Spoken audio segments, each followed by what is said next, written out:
Material prices for property refurbishments are crazy and they're going to be increasing even more in 2022. But what can you do about it as a property investor?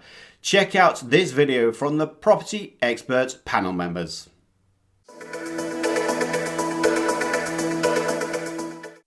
Right, guys, let's move on. Let's get to the next question. Interesting enough, there's a connected question here by Ian, who has registered before the event. And we've also got Chang, who's asking a very similar question. I'm going to put them both together. It's really targeted. Again, Ross, I'm going to lay the royal red carpet out for you, but just hang back if you don't mind. I appreciate you're going to be like a greyhound waiting for that rabbit to go by. And by the way, that's not it. That's a fluffy rabbit as opposed to a royal rabbit. So the questions are, Ian was asking, material costs have gone through the roof. Have gone through because of supply chain issues. Should I reassess my building insurance? And then covered with that, James asked the question, I have found many builders are willing to work with someone. I guess it's like not many builders are willing to work with someone who has no previous history or change a ridiculous amount to come to the viewing. Is there a way to price a refurb? And we talked about utility prices. We talked about supply costs going up as well. I'm going to go back over to Bronwen and Simon Hodgson on this before we lay out that beautiful red royal carpet there for Ross to come out and say we're all wrong. But my experience, when I started doing property refurbs, I used to often get 2 or 3 quotes, not just so I could penny pinch, and I would actually sometimes go for the higher price because I had a gauge that the builder was good at what they was going to do. They was going to bring in all the materials and job done. But I'd always had that 3 quote mentality just to get a sense check. I'm interested, Bronwen, and we'll go to you first and then Simon. What is it that you do when it comes to refurbing a job and worrying about supplier prices? Oh, again, having experts around you, people that you've built up a rapport with over a period of time. Meeting people at PIN meetings, at network meetings, and getting recommendations of who people use. And also being able to use somebody that can control a group of people. So when you're doing a major refurb and converting a house, you're going to need a whole team of people, from the plumbers, the roofers, the electricians, and being able to coordinate that is really important. Some people love doing it themselves, but I have never advocated that. I don't want to learn that skill. So it's worth paying for someone who's got that ability to project manage across, but also split out those costs so that what are the elements that you're paying for rather than just an overall price. So yes, use the experts. Ross is one of my experts, of course, so I'm sure he'll be sharing a lot. Simon? Yeah, I mean, something I see a lot of, and possibly more so of late, is where someone's doing a refurb. I ask them for a costed schedule of works, and you can see that they haven't necessarily consulted with a builder, and they've kind of picked a figure, or they've committed the cardinal sin, and Ross is going to love this one, where they've gone out and got 3 quotes and just picked the cheapest one.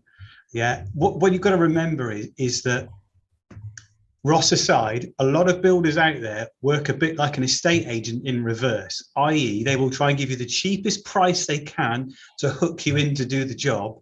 And it was never costed correctly. It's always going to overrun. It's always going to go over cost, and you're going to run into trouble. So what then happens is, if you've got a refurbishment loan with a lender, the lender will generally sniff that out before they've lent the money to you. Or if you're funding the refurbishment cost yourself, you are literally scrabbling around for extra money to make up the difference. So you've got to go out and get 3 quotes.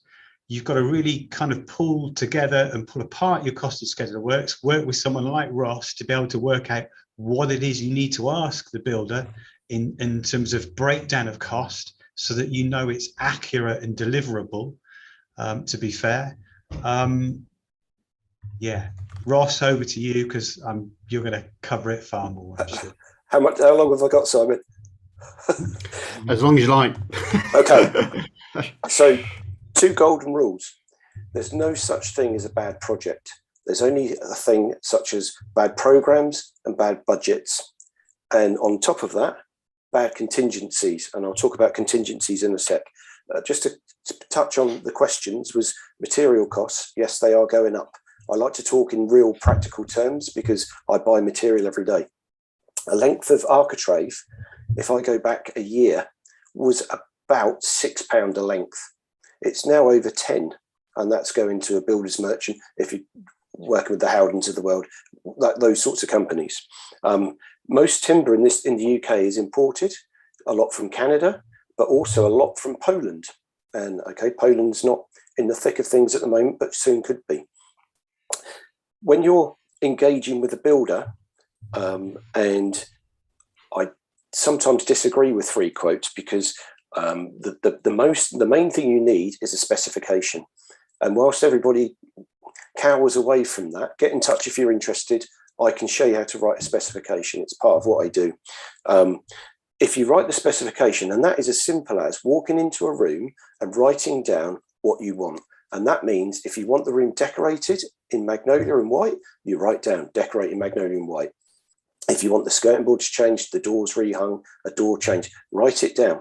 And then get your builder, and if he's a good builder, he will be willing to come around and look at property with you. He won't do 10 or 15, but he might do 1 or 2 with you, and he's expecting a job out of that. But if you give him the spec, then you want the spec to be priced. So if you've asked for decoration of 3 rooms, you want an element saying the decoration of 3 rooms. That's twofold, because going into it, you know exactly what you're paying for, and you know that he's covered everything. Coming out the other way, if he doesn't do that, you also know you've got a credit to come. And that's as important as getting the variations. A variation is when they come back asking for more money for things they haven't seen.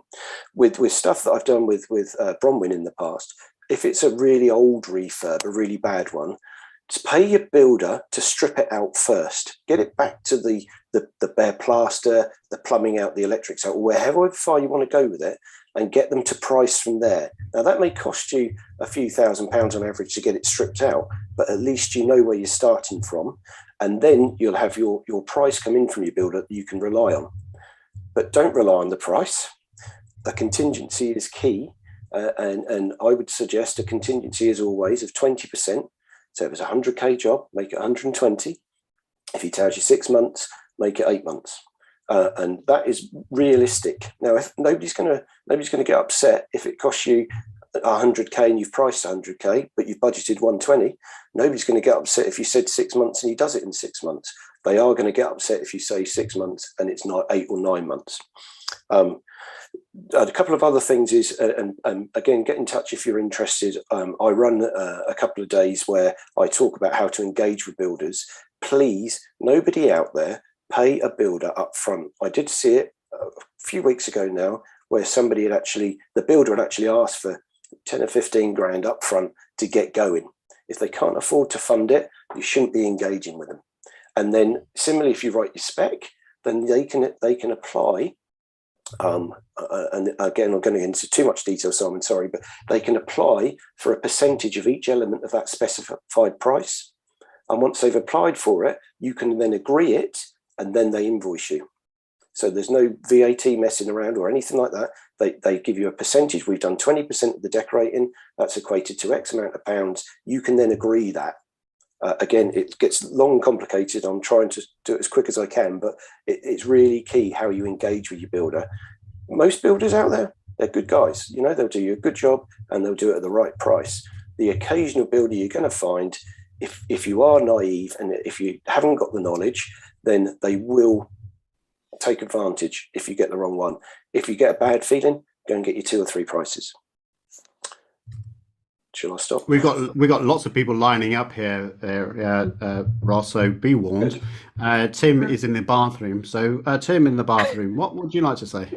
Right, that's put me off entirely. Right, I was going to say, based on the specification for those who are newbies, and I know there are quite a few relatively new people on board.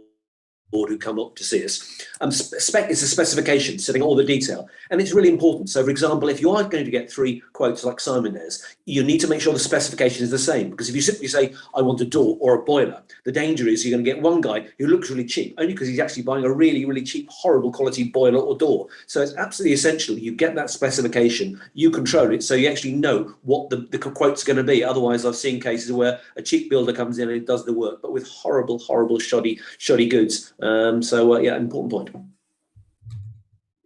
And I was just going to raise my insurance broker, who's also called Ian, funnily enough. So Ian asked the question, should I reassess my buildings insurance? I mean, I don't normally ever get asked that question, because whoever thinks about their insurance policy, really, but my broker does. So he's proactive, and he comes to me and he says, because material costs are so much more expensive, we might just want to check on our policy that we've got enough wriggle room, should there be a problem. And I'm like, oh, okay, if you think it's important. But I think, he sees the consequences is that, they don't pay out enough for rebuild or, issues. So just thought I'd put that point. Yeah. Hopefully that video was useful for you, but please do not stop there. There are plenty of videos that I know that will help you build your wealth whilst reducing your tax liability. And in this video, well, this is the one I think you should be watching right now.